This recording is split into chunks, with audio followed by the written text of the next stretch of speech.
Welcome back to the Pelvic Health Summit. I'm here with Kristin Brien, a functional medicine RN, health coach, Reiki practitioner, and yoga instructor. She sees patients at her practice in Manhattan and also virtually online. Welcome. Thank you so much for having me. So please tell us a little bit more about your practice and approach. Sure. I use my nursing experience to take a look at a patient holistically to see how their pain or their illness is impacting their life, and I give them customized tools so they could start to incorporate different things in their day-to-day life so they can take back their health. So whether it's therapeutic yoga, breathing techniques, lifestyle changes, or any dietary changes, it depends on each person because everyone's story is different. Can you tell us what you would want a potential patient to know before they come to see you? So what I'd want a potential patient to know is that it takes commitment to oneself. You have to be ready to really make changes and to understand what's not working in your life anymore. And because oftentimes those are the things that are really hurting us the most. A lot of times people try to be superheroes. They try to do everything at maximum speed all the time, every day, and be always on. And that ends up hurting us more than helping us. Mm-hmm. So sometimes we need to learn how to dial back and not say yes to everything, or we need to learn to allow ourselves the time to take care of ourselves, whether it's going for a walk, taking time to do yoga, allowing ourselves to not say yes to a party or a commitment because we need to take time to rest. Definitely, that's so important. And can you tell us what a patient can expect when they come and see you? So we usually hang out in a nice, comfortable room like this. We have a couch where we can talk and get to know each other, and I get to hear their story and delve a little bit deeper to see what's happening and what their goals are and what they want to change or improve. And if a person is interested in therapeutic yoga and it's something that would help them in their journey, we do yoga in the room, and we can add breathing techniques, we can add Reiki at the same time. Or if someone just wants to hang out and do nothing and do Reiki, I have a massage table where people can just lay and relax for an hour. Awesome. Can you explain a little bit more about what Reiki is? Sure. So Reiki is a Japanese healing technique, and it's one of the energy healing modalities, and it's similar to acupuncture without needles, where the core concept is to balance whatever's imbalanced, and it can be done either hands-on or without hands-on. All a person needs to do is to show up and relax and to close their eyes and drift off, and it doesn't take anything more than that. Wow, thank you for going more into detail. And in terms of the movement, how can movement in yoga help someone with pelvic pain? So one of the things that pain does is it's protective, and it causes us to brace ourselves, to sometimes not move as often. We have a tendency to sit sometimes in awkward positions to alleviate the pain, when that actually can cause more strain or tension in that area, and rather than what we're trying to do, which is relieve the pain. So by specific movements, whether it's something as simple as how you're sitting in a chair, or doing a simple restorative yoga pose like legs up the wall, you're able to then lengthen and strengthen the muscles that need strengthening, and to relax the muscles that are really tight and trigger points that are inflamed and causing pain. It's so interesting, just as you're saying that and you mentioned posture, I actually became aware of my posture. I know, I think I even straightened my shoulders a little bit. And when you said breath, I was like, so it's so simple. Even just bringing that small amount of awareness can be helpful. And those are the little steps that all of us can do at any time. It doesn't matter where you are.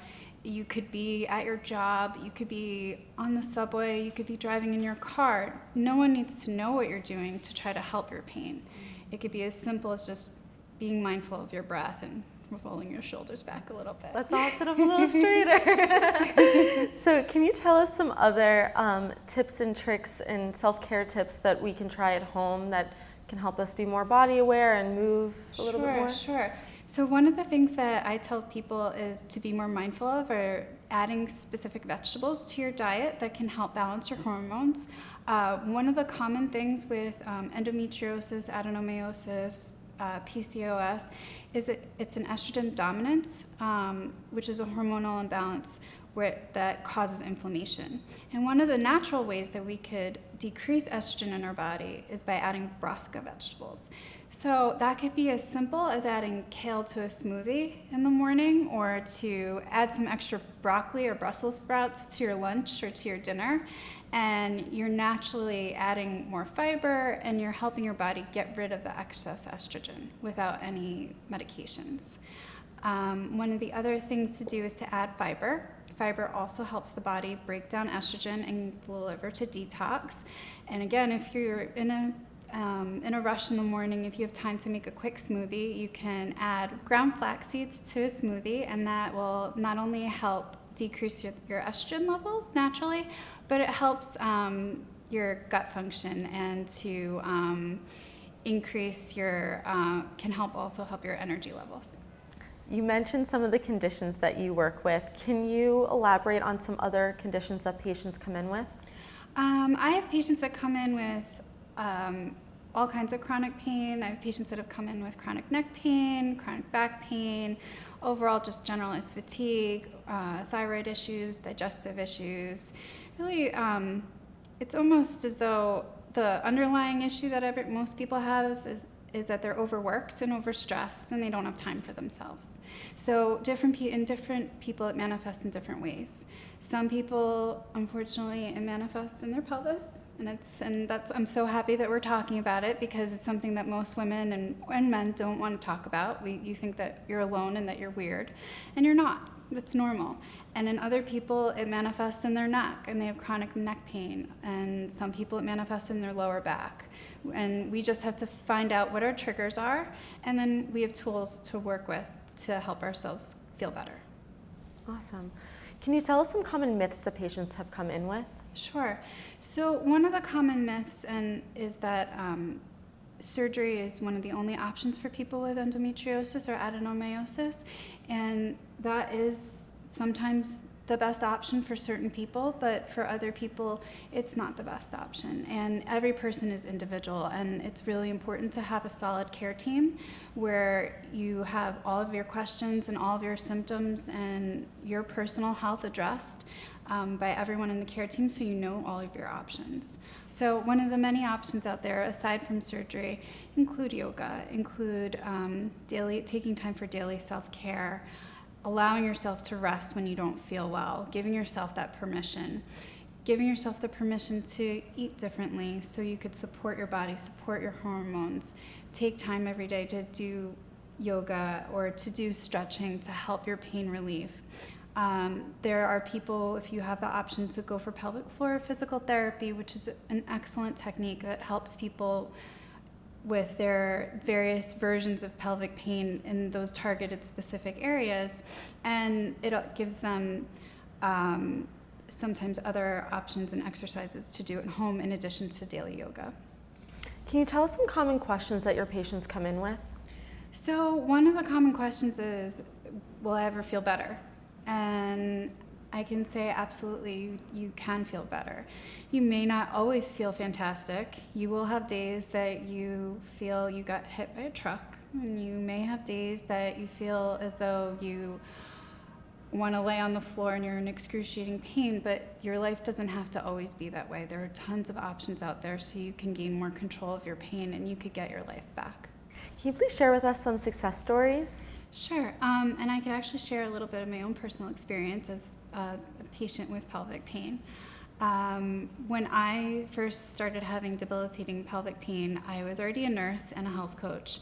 So I was aware of lifestyle choices and diet choices that I could change and incorporate into my life. But I needed to go a little bit deeper to find ways to manage my pain, which is when I found yoga. And I learned that I needed to do yoga every day, even when I didn't want to. So I found that even just some small poses would make a huge difference. but there was something missing. So I did a little more research. I went on some forums, and I tried to connect with people in the community, and I eventually found Dr. Shrikande and her team. And Dr. Shrikande was able to give me treatment options that combined with yoga and Reiki and lifestyle management that really helped me to get better control over pain, and I can say that I'm pain-free now most of the time. Wow, that's amazing. And what about some of the patients that you're working with? So patients that I'm working with are able to identify their triggers, and because what we do is we start a log so we can become more aware of their body and their what's actually going on day to day, and they learn what works for them and what doesn't work for them. And that may be eliminating certain foods. In some cases, it's reminding themselves to take deep breaths during the day or to reposition themselves at work. Some people sit a certain way in their chairs, and that can aggravate their pelvic pain. Other people have learned tools to really manage their stress, and that they know that when they're tracking their cycle that they need to really focus on deep breathing and self-care so they could prevent pain at certain points in their cycle. Awesome. So tell us how we can find you and work with you. You can find me at themenwellness.com. It's my website. And I see patients at Modern Sanctuary at 12 West 27th Street in Manhattan, or I see patients virtually. Awesome. So I will link all the information that Kristin shared in the group, and thank you so much for being here. Thank you so much for having me. Thank you so much for joining us. Now I'd like to hear from you. Please share with us one takeaway from the interview in the comments below. Give us a like and share this group with someone who you think will benefit. Thank you.